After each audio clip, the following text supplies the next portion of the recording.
Assalamualaikum warahmatullahi wabarakatuh. Bertemu kembali di channel Hermawan Haryati.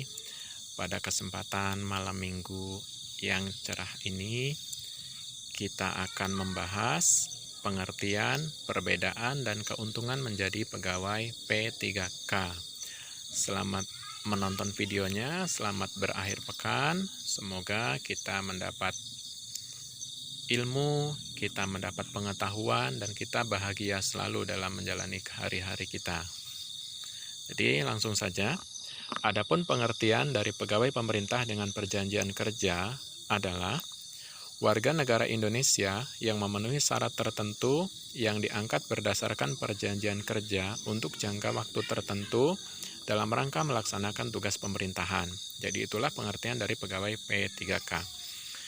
Adapun manajemen pegawai pemerintah dengan perjanjian kerja adalah pengelolaan pegawai pemerintah dengan perjanjian kerja untuk menghasilkan pegawai pemerintah dengan perjanjian kerja yang profesional, memiliki nilai dasar, etika profesi, bebas dari intervensi politik, bersih dari praktek korupsi, kolusi, dan nepotisme. Itulah manajemen P3K.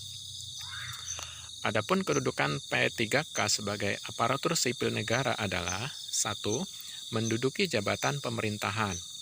2. Jabatan ASN yang dapat diisi adalah jabatan fungsional dan jabatan pimpinan tinggi, madya, dan utama tertentu. 3. Diangkat dengan perjanjian kerja sesuai kebutuhan instansi. 4. Memiliki NIP secara nasional, sama seperti PNS. 5. Melaksanakan tugas pemerintahan.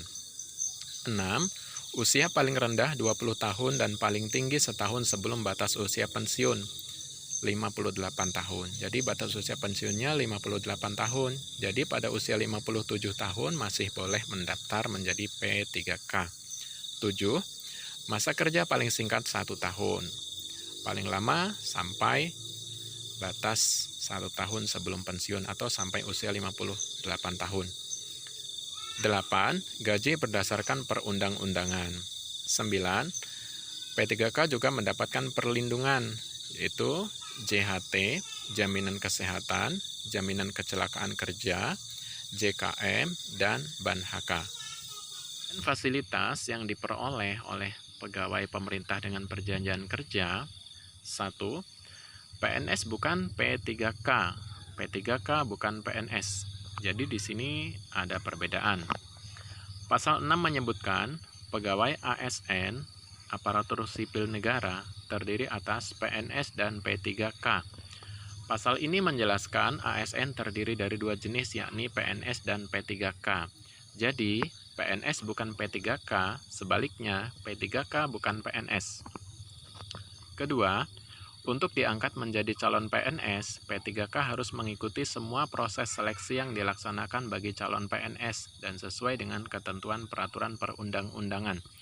Jadi ketika seorang pegawai P3K ingin menjadi seorang PNS, maka dia harus mendaftar, ikut tes sama seperti PNS. Apabila lolos, maka bisa diangkat menjadi PNS. Kemudian 2, status PNS tetap, status P3K kontrak. Merujuk pasal 7, PNS sebagaimana dimaksud dalam pasal 6 huruf A merupakan pegawai ASN yang diangkat sebagai pegawai tetap oleh pejabat pembina kepegawaian dan memiliki nomor induk pegawai secara nasional. Jadi PNS adalah pegawai tetap pemerintah. Sedangkan P3K sebagaimana dimaksud dalam pasal 6 huruf B merupakan pegawai ASN yang diangkat sebagai pegawai dengan perjanjian kerja oleh pejabat pembina kepegawaian sesuai dengan kebutuhan instansi pemerintah dan ketentuan undang-undang.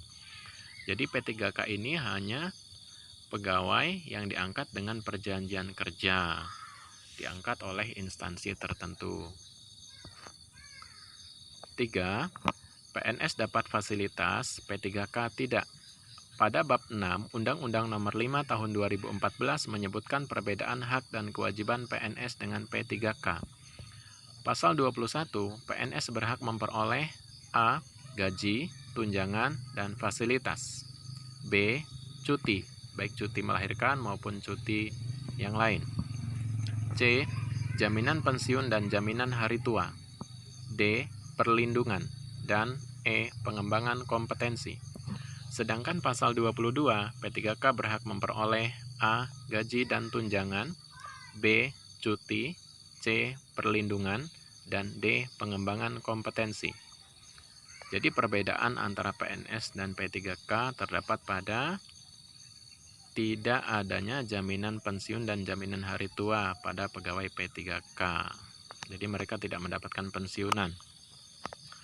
Pasal 24 menyebutkan ketentuan lebih lanjut mengenai hak PNS, hak P3K, dan kewajiban pegawai ASN sebagaimana dimaksud pasal 21, pasal 22, dan pasal 23 diatur dengan peraturan pemerintah. 4. Masa kerja PNS sampai pensiun. P3K hanya setahun dan bisa diperpanjang. Batas usia pensiun PNS sebagaimana dimaksud dalam pasal 87 ayat 1 huruf C, A, 58 tahun bagi pejabat administrasi. Ini biasanya pejabat-pejabat yang kerja di kantor-kantor. B, 60 tahun bagi pejabat pimpinan tinggi. Jadi bagi pejabat pimpinan tinggi, misalnya eselon 1, 2, 3, 4, biasanya mereka sampai usia 60 tahun. Kemudian C, sesuai dengan peraturan perundang-undangan bagi pejabat fungsional. Jadi ada ketentuan khusus bagi pejabat fungsional, misalnya guru. Sedangkan P3K, A, masa hubungan perjanjian kerja bagi P3K paling singkat 1 tahun dan dapat diperpanjang sesuai kebutuhan dan berdasarkan penilaian kinerja. Jadi ketika instansi masih membutuhkan, kontraknya bisa diperpanjang. Juga apabila kinerjanya bagus, kontraknya bisa diperpanjang. B.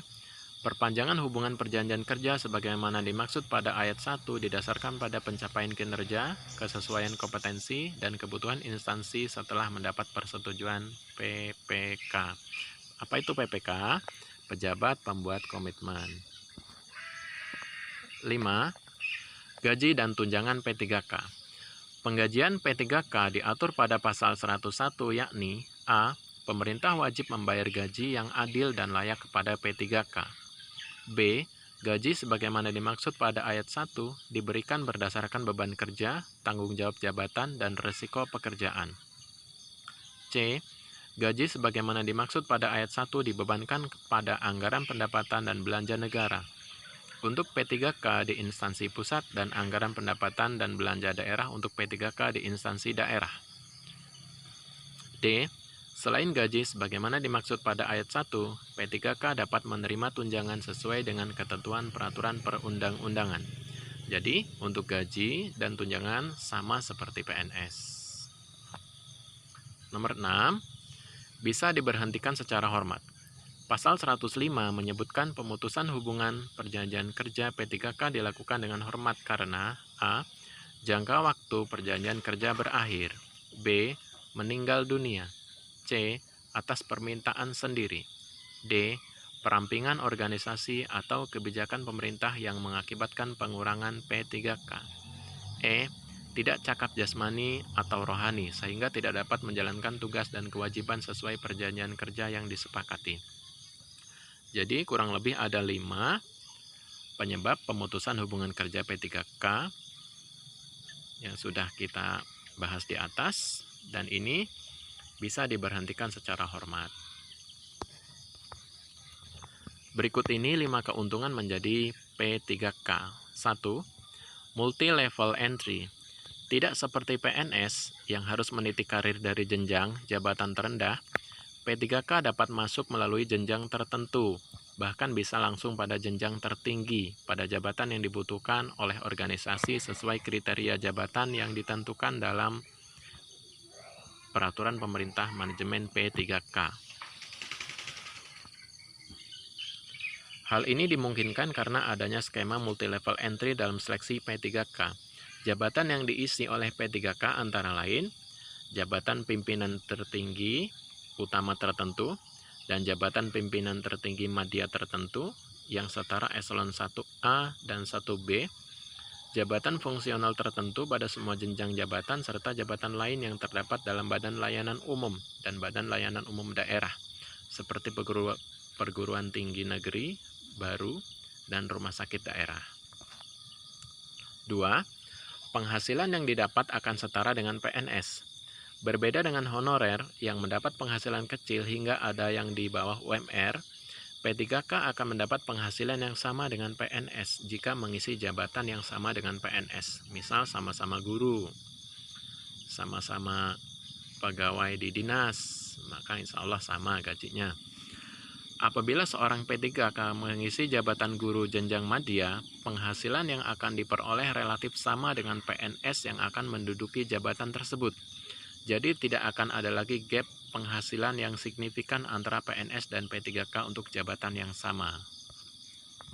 3. Mendapat fasilitas yang sama dengan PNS. Selain besarnya penghasilan yang diterima, P3K juga akan mendapatkan fasilitas yang sama dengan PNS, antara lain tunjangan kematian dan tunjangan kecelakaan kerja. Selain itu, P3K juga berhak mendapatkan penghargaan apabila dapat menunjukkan kinerja yang baik. 4.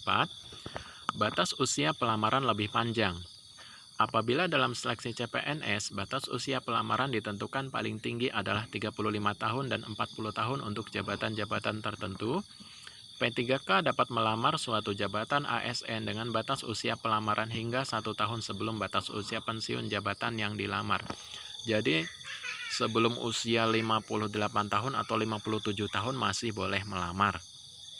Misal, untuk jabatan fungsional guru yang batas usia jabatannya 60 tahun, maka batas usia pelamarannya hingga usia 59 tahun kurang, termasuk waktu yang dibutuhkan untuk proses seleksi.